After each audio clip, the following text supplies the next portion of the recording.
நம்ம Ashwin sweets and snacks export பண்றதுக்கு 7373041434 மற்றும் www.ashwinsweets.com கான்டாக்ட் பண்ணுங்க. ஈரானுக்கு எதிராக தாக்குதலை விரிவுபடுத்தி உள்ளதாக அறிவித்தது இஸ்ரேல். டெஹ்ரைன் நகரில் உள்ள ஈரான் அரசுக்கு சொந்தமான கட்டிடங்களை குறிவைத்து தொடர்கிறது வான்வழி தாக்குதல்.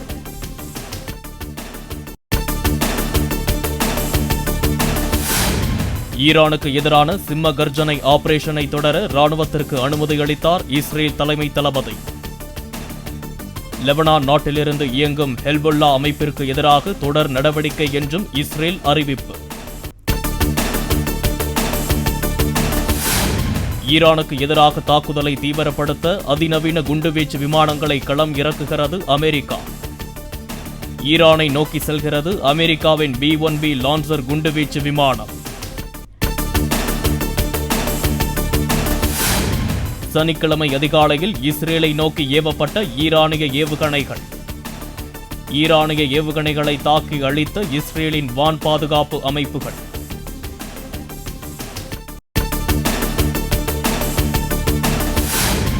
இஸ்ரேலுக்கு எதிராக ஆபரேஷன் உண்மை சபதம் 4 என்ற தொடர் தாக்குதலை முன்னெடுத்தது ஈரான்.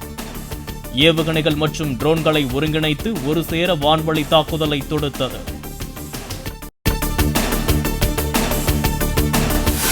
ஒரே நேரத்தில் பலமுனை தாக்குதலை தொடுக்கிறது ஈரானின் ராணுவம். இஸ்ரேல், வளைகுடா நாடுகள், சைப்ரஸ், துருக்கி மற்றும் அஜர்பைஜான் நாடுகளில் உள்ள இலக்குகளை குறிவைத்து பாயும் ஈரானின் ஏவுகணை. ஈராக்கின் பாக்தாத் நகரில் உள்ள அமெரிக்க ராணுவ படைத்தளத்தை குறிவைத்து தாக்குதல். அமெரிக்க தூதரகம் அருகே உள்ள படைத்தளத்தை ஈரான் ஏவுகணைகள் தாக்கியதாக தகவல். எரிவாயு விலை ஏற்றத்தை விட ஈரான் மீதான போருக்கே முன்னுரிமை என அமெரிக்க அதிபர் ட்ரம்ப் அறிவிப்பு. ஈரானின் அடுத்த தலைவர் யார் என்பதை தேர்வு செய்வதில் அமெரிக்கா ஈடுபட விரும்புவதாகவும் தகவல். ஈரானுக்கு சொந்தமான 30க்கும் மேற்பட்ட போர்க்கப்பல்களை மூழ்கடித்து விட்டதாக அமெரிக்கா அறிவிப்பு. இப்போது போரிட முடியாத நிலைக்கு ஈரானிய கடற்படை பின்னடைந்து விட்டதாகவும் திட்டவட்டம்.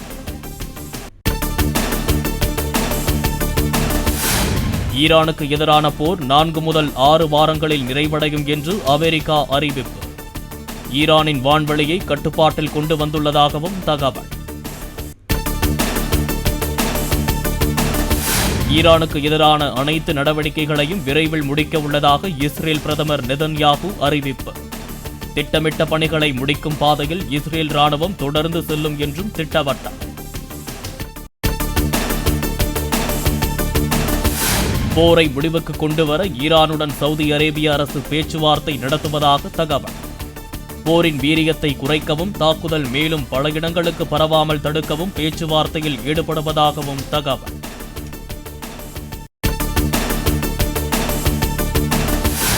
ஈராக் எண்ணெய் கிணறுகள் மீதான ஈரானின் திடீர் தாக்குதல் எதிரொலி. 2 ஆண்டுகளில் இல்லாத அளவுக்கு கச்சா எண்ணெய் விலை பீப்பாய் ஒன்று $90 தாண்டியது.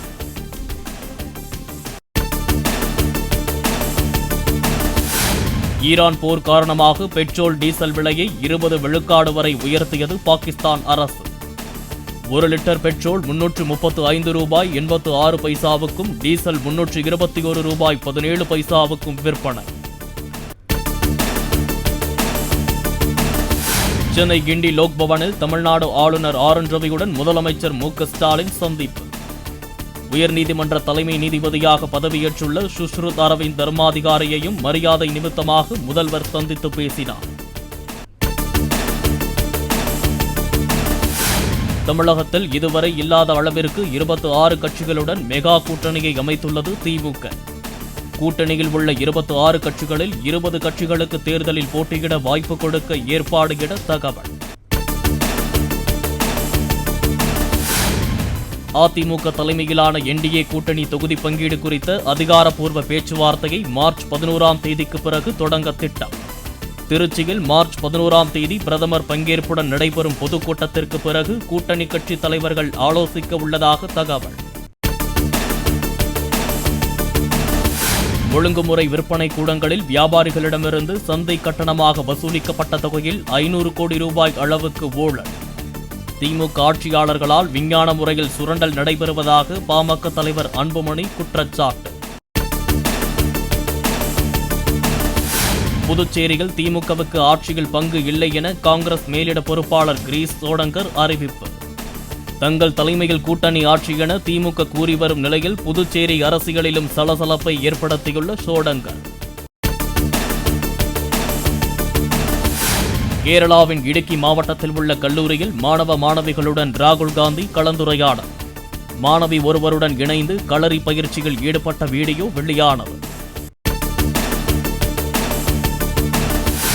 வீட்டு உபயோகத்திற்கான சமையல் எரிவாயு சிலிண்டர் விலை இன்று முதல் 60 ரூபாய் அதிகரிப்பு. வணிக பயன்பாட்டிற்கான சிலிண்டரின் விலை 115 ரூபாய் உயர்வு. ரஷ்யாவிடமிருந்து முதற்கட்டமாக 95 லட்சம் பீப்பாய் கச்சா எண்ணெயை வாங்குகிறது இந்தியா. கருங்கடல் வழியாக கச்சா எண்ணெயை இந்தியாவுக்கு அனுப்பி வைக்கிறது ரஷ்யா. மேற்காசிய போரை உடனடியாக நிறுத்த வேண்டும் என ஐக்கிய நாடுகள் சபை பொதுச் செயலாளர் அன்டனியோ குட்ரஸ் வலியுறுத்தார். உலக பொருளாதாரம் பாதிக்கப்பட்டுள்ளதோடு அப்பாவி மக்களும் இன்னல்களுக்கு ஆளாகியுள்ளதாக வருத்தம். ஐக்கிய அரபு அமீரகத்தில் இருந்து வெளிநாடுகளுக்கு செல்ல உதவும் தனியார் விமான நிறுவனங்கள் போர் சூழலுக்கு நடுவே மாற்று வழித்தடங்களில் பயணிப்பதாக தகவல். ஆபரண தங்கம் விலை சவரனுக்கு ரூபாய் 720 ரூபாய் அதிகரித்து 1,20,400 ரூபாய்க்கு விற்பனை. 1 கிராம் ரூபாய் 90 அதிகரித்து 15,050 ரூபாய்க்கு விற்பனை. சென்னை நீலாங்கரையில் உள்ள வீட்டிற்குள் அனுமதிக்க தாவிக தலைவர் விஜய் மறுக்கிறார். விவாகரத்து கோரியுள்ள மனைவி சங்கீதா புதிய புகார். விவாகரத்து கிடைக்கும் வரை சென்னை நீலாங்கரை வீட்டில் வசிக்க விஜய் தன்னை அனுமதிக்க வேண்டும். செங்கல்பட்டு நீதிமன்றத்தில் மனைவி சங்கீதா புதிய மனு தாக்கல். நேபாள நாடாளுமன்றத்தில் 3/2 பங்கு பெரும்பான்மையை பெற்றது ராஷ்டிரிய சுதந்திர கட்சி.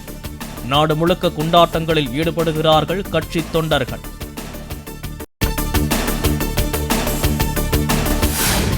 உலகக்கோப்பை 20 ஓவர் கிரிக்கெட்டின் இறுதி சுற்றில் நாளை களம் இறங்குகிறது இந்திய அணி.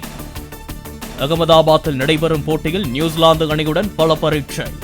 நம்ம Ashwin sweets and snacks export பண்றதுக்கு 7373041434 மற்றும் www.ashwinsweets.com கான்டாக்ட் பண்ணுங்க. பிளே ஸ்டோர் மற்றும் ஆப் ஸ்டோரில் இருந்து பாலிமர் செயலியை QR கோடு மூலம் பதிவிறக்கம் செய்யுங்கள். செய்திகளை உடனுக்குடன் பெறுங்கள்.